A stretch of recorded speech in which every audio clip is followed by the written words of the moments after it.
Comment garder son énergie? En fait, j'avais plusieurs choses à écrire, je me suis dit qu'une vidéo serait plus simple. Donc comment garder son énergie? Et je réponds un peu à Geneviève qui disait être assez fatiguée, surtout les soirs. Alors déjà, c'est sûr, hein, c'est important de vérifier quel est le meilleur momentum pour nous. Est-ce que c'est le matin? Est-ce que c'est le soir?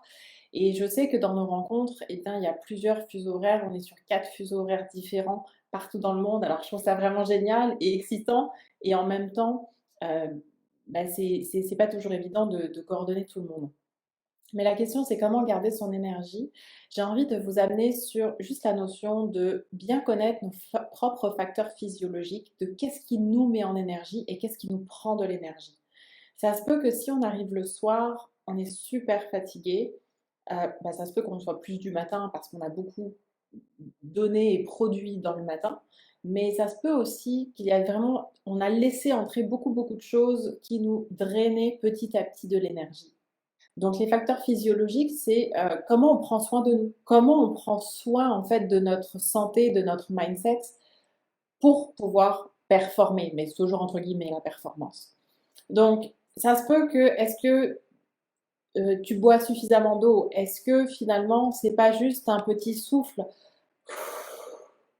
qui permettrait d'apaiser en fait, toutes les tensions, de les relâcher? Ça peut même vraiment être en les sortant, en les jetant à terre. Il y a beaucoup de techniques qui font vraiment sortir en fait les tensions.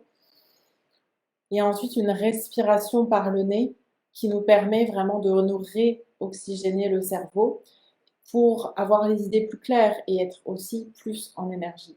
Mais la première chose, c'est vraiment aller visiter un peu tous ces facteurs physiologiques-là. Qu'est-ce qui te donne de l'énergie et qu'est-ce qui te prend de l'énergie? Juste avoir une observation sans jugement sur les deux facteurs-là. Deuxième chose, c'est quand on a identifié en fait qu'est-ce qui nous donne de l'énergie, bah, ça serait bon de ressortir des petits trucs.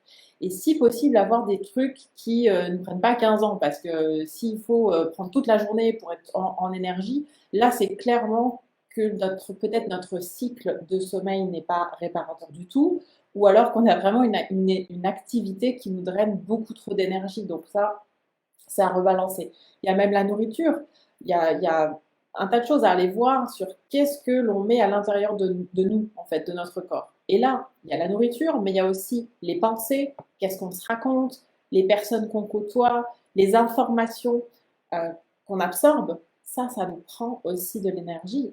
Mais à quel niveau? Est-ce que ça t'en donne? Est-ce que ça t'en prend? Selon ce que tu lis, selon ce que tu regardes. Donc ça peut être intéressant aussi d'aller voir ça. Et donc d'amplifier en fait euh, les petites choses qui te mettent en énergie. Moi, j'ai des petits trucs. Personnellement, j'utilise beaucoup la respiration. Si je suis fatiguée et que j'ai à me remettre en énergie parce que j'ai une intervention, parce que je donne quand même un live, en fait, ça me demande d'être en énergie. Je vais inspirer vraiment profondément par le nez et souffler vraiment par la bouche. Et je vais le faire 3 fois en fait. Et quand je souffle par la bouche, je visualise vraiment presque une fumée noire, comme je laisse aller tout ce dont j'ai plus besoin. Et quand j'inspire, je me dis que c'est une fumée blanche, une lumière blanche, vraiment remplie d'énergie. Et c'est bon pour moi, pour mon corps, pour les cellules de mon cerveau et de mon corps.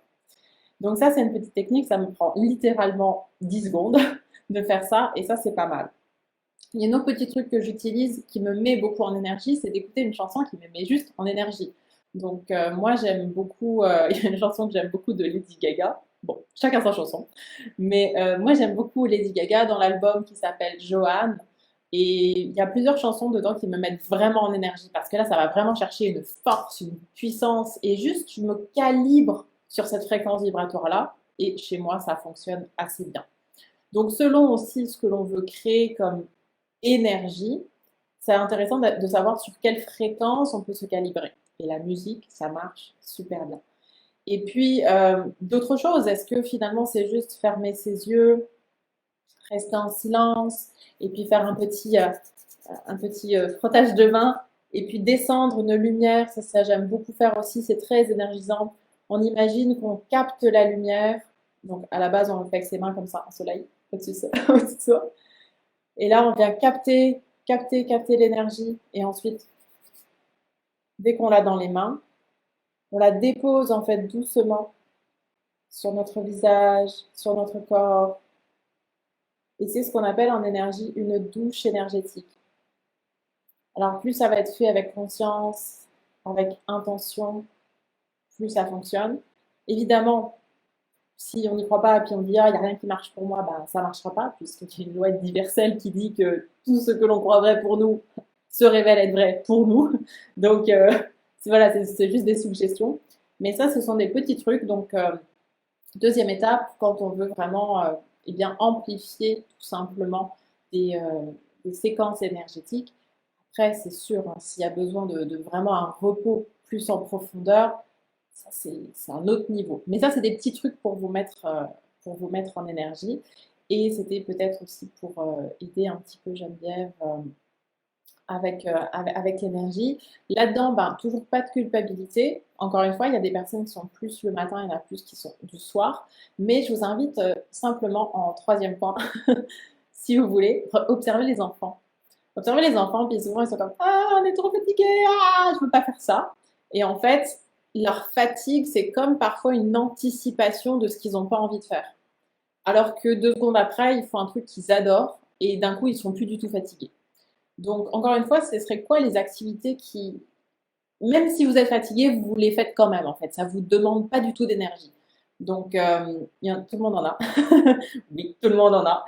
Donc, les enfants sont vraiment intéressants pour ça parce qu'on peut vraiment observer que quand ils n'ont pas envie de faire quelque chose, c'est par anticipation, ça leur prend de l'énergie. Et ensuite, eh bien, finalement, on se rend compte qu'ils ont encore de l'énergie pour manger plus de dessert ou alors regarder quelque chose sur les écrans. Donc, tout est relatif. Et donc, le troisième point, c'est d'observer, prendre en considération ça, d'observer les enfants, sont géniaux pour ça, et de voir, de se poser la question, hmm, quand je fais cette activité-là, qu'est-ce qui me prend par anticipation de l'énergie? Donc, si le soir, on a des choses à faire et puis ça peut arriver, hein, ça peut arriver dans notre entreprise que des rendez-vous sont tard. Euh, Personnellement, moi, je suis une personne plutôt du soir, mais à l'inverse, ça m'arrive que des rendez-vous soient très tôt en raison des décalages horaires. Et ben, si à 7 heures du matin, je dois être top shape et être prête parce que j'ai une consultation, eh bien, comment je me mets en énergie? Eh bien, c'est toujours la phase 2. J'ai mes petits trucs énergétiques pour me dire qu'est-ce qui me met en énergie. Et aussi, c'est une préparation. Observer qu'est-ce qui me draine et revenir à notre pourquoi. Pourquoi on fait cette activité-là? Voilà. Peut-être que finalement, juste le fait de te mettre dans le bain de ton activité en devenir prend beaucoup d'énergie et peut-être que juste que ouf, ça fait tellement une grosse montagne que peut-être que la fatigue est une anticipation de tout éventuellement ce qu'il y aurait à faire. Alors je dépose ça ici, j'espère que cette vidéo eh bien, servira à plusieurs d'entre vous. Geneviève, c'est sûr que cette vidéo, eh bien, elle était vraiment suite à ta question. Je te remercie parce que si tu poses cette question-ci, ça veut dire que d'autres personnes aussi ressentent ça. Et encore une fois, ouf, c'est particulier l'époque qu'on vit en ce moment. Donc voilà, prenez bien soin de vous, prenez soin de votre énergie.